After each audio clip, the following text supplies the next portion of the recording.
Les informations déchiffrées de l'espion du premier ordre confirment le pire. D'une manière ou d'une autre, Palpatine est revenu. Star Wars a un problème, mais ça n'a pas toujours été le cas. Star Wars était autrefois l'une des franchises les plus appréciées au monde. Lucasfilm a fait de l'une des plus grandes marques de divertissement, quelque chose que le public commence à ignorer.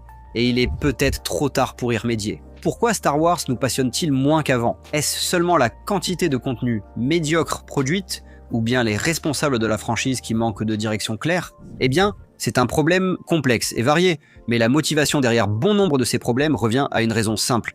Lucasfilm n'est plus dans le métier du cinéma, il ne pense qu'à l'argent. Des affaires. Chewie, on est rentré à la maison. Star Wars traverse une période étrange. Plusieurs films et séries sont annoncés, mais aucun ne semble être un événement. L'anticipation et l'excitation ont disparu. Malgré le succès critique de Maul Shadow Lord, ce n'est qu'un point de plus sur Disney+. Et Star Wars Starfighter, le film sur le Mandalorien et Grogu, tout ce que fait Lucasfilm en tant qu'entreprise donne l'impression qu'il supplie les fans de s'y intéresser. Mais comment ont-ils exactement gâché toute la bonne volonté et la fidélité à la marque qu'ils avaient construite? Eh bien, pour vraiment comprendre comment on en est arrivé là, il faut revenir au moment où tout a changé. Commencez. La guerre des clones a commencé. Après la trilogie préquelle, son remariage et avoir menacé de faire une trilogie de suite, George Lucas a tout arrêté. Il a vendu Lucasfilm et toutes les propriétés qu'elle contenait à la Walt Disney Corporation en 2012 pour un peu plus de 4 milliards de dollars. Oui, milliards. Avec un M. Jusqu'à ce moment-là, le flux du contenu principal de Star Wars venait directement de Lucas, à quelques exceptions près. Bien sûr, il y avait l'univers étendu, qui englobait les bandes dessinées, les jeux, les jouets et les romans. Ensuite, il y avait les projets animés, auxquels Lucas lui-même participait directement en tant que superviseur. Sur les 6 films, il en a réalisé 4 et était considéré comme le parrain incontesté de la franchise. Que signifierait alors la vente de Lucasfilm pour l'avenir de Star Wars? Lucas resterait-il impliqué? Non.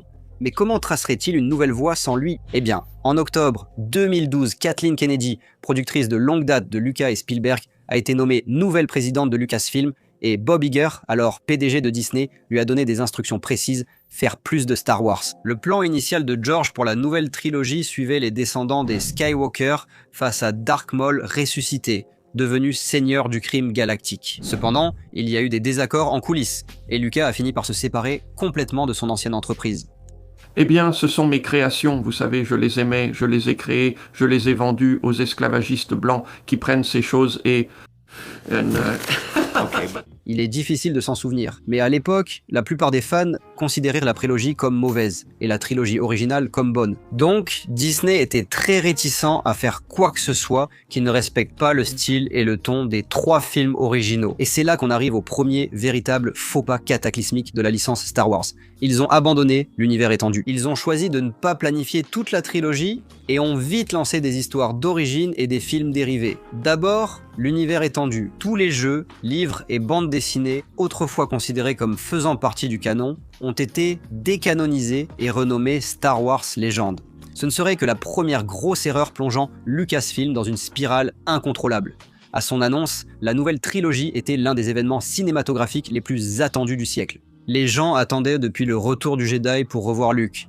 Han et Leia résistaient héroïquement à l'Empire. Le problème, c'est qu'on dirait que personne impliqué dans ces films n'avait eu l'info. Ils ont choisi d'en faire une histoire intergénérationnelle, mais ont décidé de ne pas avoir de plan concret dès le début sur la façon dont toute la nouvelle trilogie allait se dérouler. J.J. Abrams, réalisateur reconnu pour relancer les franchises, a été choisi pour diriger ce nouveau projet. Comme beaucoup, je suis fan de Star Wars depuis l'enfance, donc travailler sur ce film est irréel. Je n'arrive pas à y croire. Grand fan de la trilogie originale, il voulait revenir aux fondamentaux du récit. Pas de fond vert, pas de version enfantine étrange des personnages aimés, ni de débat sur les sanctions commerciales et les parlements galactiques. Il voulait une narration façon conte de fées sur le bien et le mal, ce qui paraît génial sur le papier. Le problème, c'est que leur choix ressemblait beaucoup à Star Wars. Un nouvel espoir et au futur des comics et romans que Lucasfilm venait de décanoniser. Cela a laissé un effet étrange de va-et-vient chez les fans. Certains reprochaient la trop grande proximité avec le film original. D'autres ne comprenaient pas pourquoi les intrigues des romans n'étaient pas adaptées. Bien qu'Abrams est le scénariste de l'Empire contre-attaque, Lawrence Kasdan ait écrit un brouillon pour toute la trilogie, ses idées n'ont pas été utilisées lors du passage de relais à Rian Johnson. Il voulait faire un pari créatif audacieux. Était-ce une erreur ? tout dépend du point de vue. Les derniers Jedi ont laissé certains fans choqués par l'histoire de Luke Skywalker. Avec le recul, changeriez-vous quelque chose dans votre scénario ou assumez-vous tous vos choix? Non, j'assume chacun de mes choix. La véritable erreur fut de ne pas poursuivre cette vision créative. Les réactions des fans aux dernières Jedi sont restées mitigées. Alors, pour le 3e film, ils ont choisi de changer totalement de direction. Le réalisateur Colin Trevorrow a été écarté. Abrams rappelé pour réaliser un film qui évoque Reddit.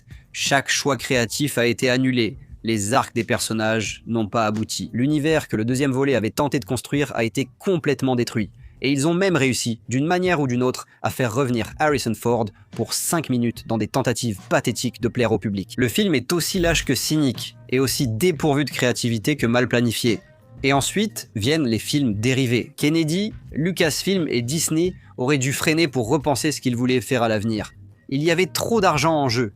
Ils devaient continuer. Rogue One, préquel direct du Star Wars original sorti en 2016, a connu une production difficile, mais a rapporté beaucoup, et a été adoré par la plupart des fans. Ensuite, Solo. A Star Wars Story est sorti au cinéma, et s'est complètement planté. Le public n'a pas aimé qu'un nouvel acteur joue Han Solo. Et franchement, cette affaire écrite par Lawrence Kasdan et son fils Jonathan semblait être une tentative mécanique de raconter l'origine de Han Solo. Qui sont tes gens? Je n'en ai pas. Je suis seul. Seul. Bien sûr, le renvoi en plein tournage des réalisateurs initiaux n'a rien arrangé, Phil Lord et Chris Miller, remplacés par Ron Howard, qui a fini le film de façon très fade. Alors, qu'allait choisir de faire Kennedy et Disney ensuite ? Eh bien, ils allaient utiliser Star Wars comme point d'ancrage pour lancer Disney+.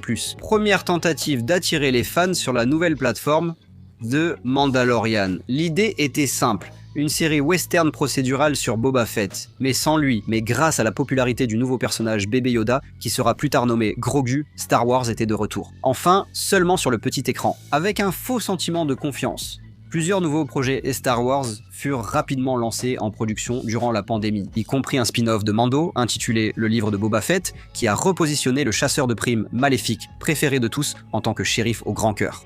Une série live-action sur Ahsoka, reprenant surtout Rebels, la saison 5 de Rebels, quelques saisons supplémentaires de Mando avec une qualité en déclin, Obi-Wan Kenobi, L'Acolyte, Skeleton Crew et 2 saisons d'une suite prestigieuse de Rogue One, intitulée Andor. C'est tout ce que tu as à proposer ? À l'exception d'Andor et de la première saison de Mando, tout donnait l'impression d'être une pure opération commerciale, misant sur la nostalgie, mais c'est là que les choses deviennent encore plus compliquées.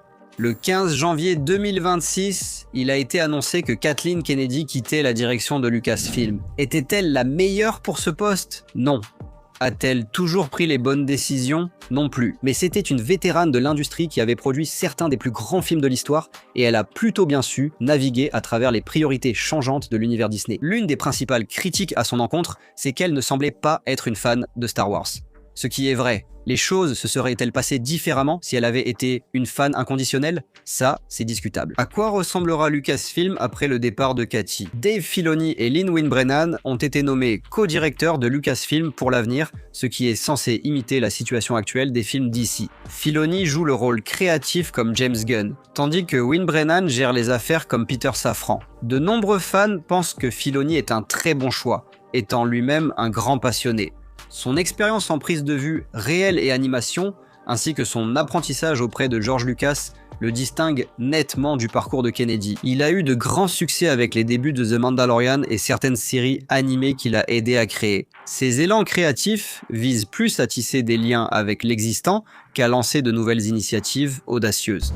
Le meilleur dans l'organisation du MCU et celle passée de Lucasfilm était une certaine séparation des rôles. Kevin Feige et Kathleen Kennedy étaient tous deux des producteurs non scénaristes, et le DCU de DC, ainsi que cette nouvelle version de Lucasfilm, ont choisi de confier la direction de l'univers à des créatifs. Organiser votre studio ainsi est très risqué stratégiquement.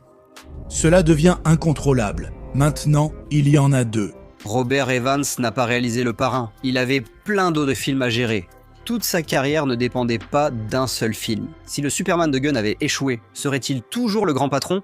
Ça, personne ne peut le dire. Donc, si Mando et Grogu ne marchent pas bien au box-office, qu'est-ce que ça veut dire pour l'avenir de Lucasfilm ?